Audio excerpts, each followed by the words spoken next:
Assalamualaikum warahmatullahi wabarakatuh. Kami daripada kumpulan 5 yang terdiri daripada Nur Husnina binti Mahran, KAD 220607023. Yang kedua, Hani Nadira binti Muhammad Nazril, KAD 220607018. Yang ketiga, Nurul Ain binti Aidit Sabri, KAD 220607026.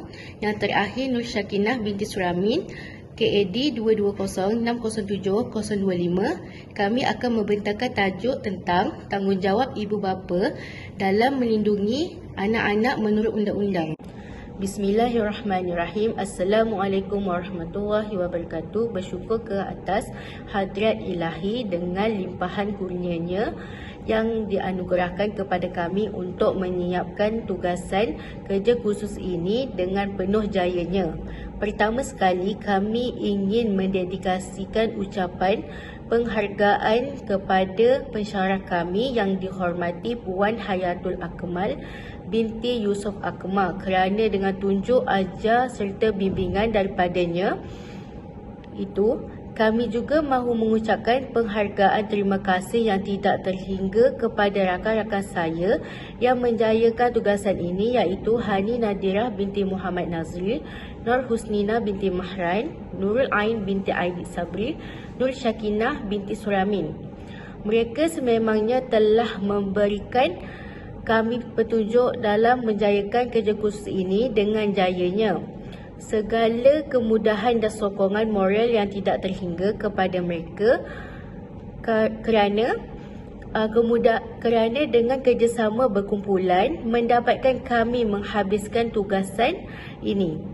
Akhir kata, kami juga ingin mengucapkan terima kasih kepada mereka yang terlibat secara langsung atau sebaliknya dalam pembikinan kerja khusus ini, kerana dengan sokongan beliau kami dapat menjayakan kerja khusus ini dengan lancar. Sesungguhnya yang buruk datang dari kami dan yang baik datangnya daripada Allah Subhanahu Wa Taala.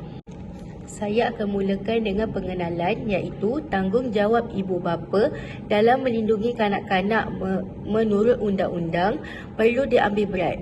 Hal ini demikian kerana pada zaman kini ibu bapa perlu memegang tanggungjawab untuk mendidik dan membesarkannya.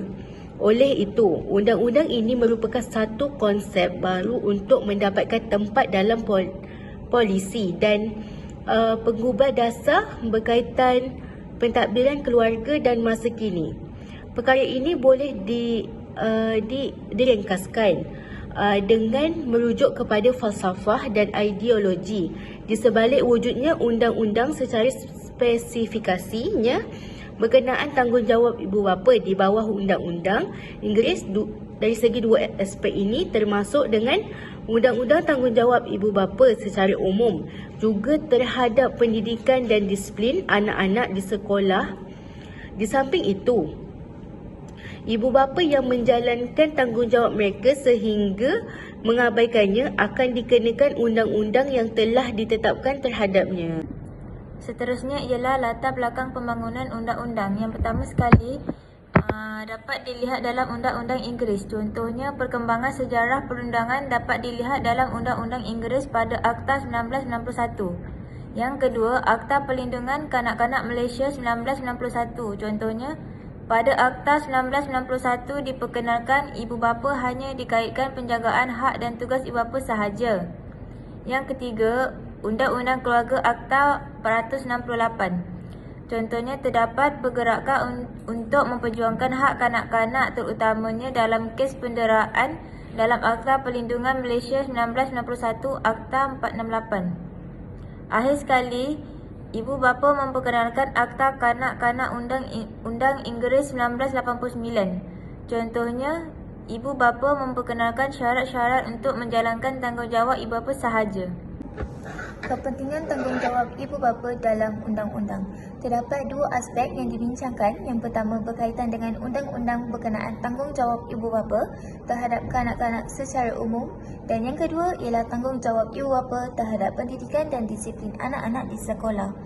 Dalam menetapkan tanggungjawab ibu bapa di sisi undang-undang, saya juga ingin menekankan keperluan untuk melihat dasar dan tindakan yang menyokong ibu bapa dalam menjalankan tanggungjawab mereka secara lebih positif dan lebih efektif daripada menghukum ibu bapa dengan bertanggungjawab sepenuhnya akan perbuatan anak-anak mereka. Bagi ibu bapa yang alpa menjalankan tanggungjawab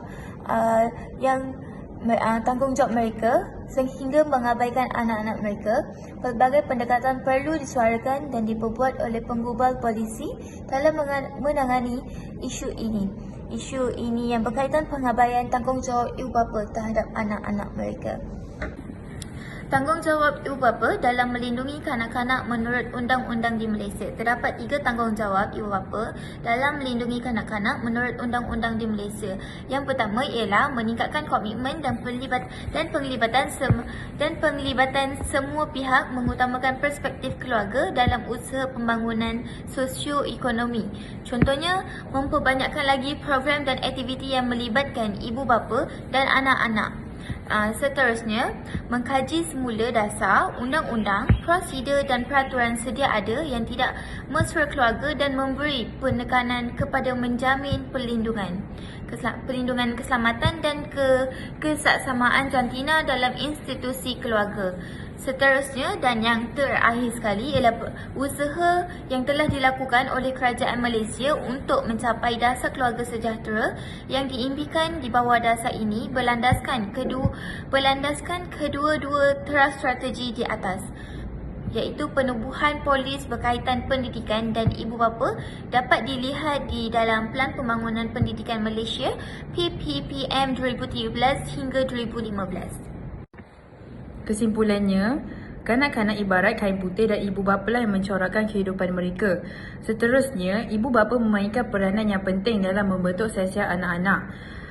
Dengan memberikan didikan agama dan moral kepada kanak-kanak dapat membentuk sasiah dan mencorakkan hidup mereka untuk menjadi insan yang berguna untuk masa yang akan datang. Akhir sekali, dapat melahirkan anak-anak yang bersifat rasional dan toleransi. Peribahasa yang dapat kami kaji daripada tajuk ini adalah: 1. Bagaimana acuan begitulah kuihnya. Yang kedua, bagai isi dengan kuku. Dan yang ketiga, kemana tumpahnya kuah kalau tidak ke nasi. Dan yang terakhir adalah menutup buluh biarlah dari rebungnya. Sinopsis yang kami dapat daripada peribahasa ini adalah macam mana didikan ibu bapa tersebut beri kepada kanak-kanak, begitulah tercetusnya perangai anak-anak itu sendiri. Jika baik, maka baiklah. Jika buruk, maka buruklah jadinya pada anak-anak itu.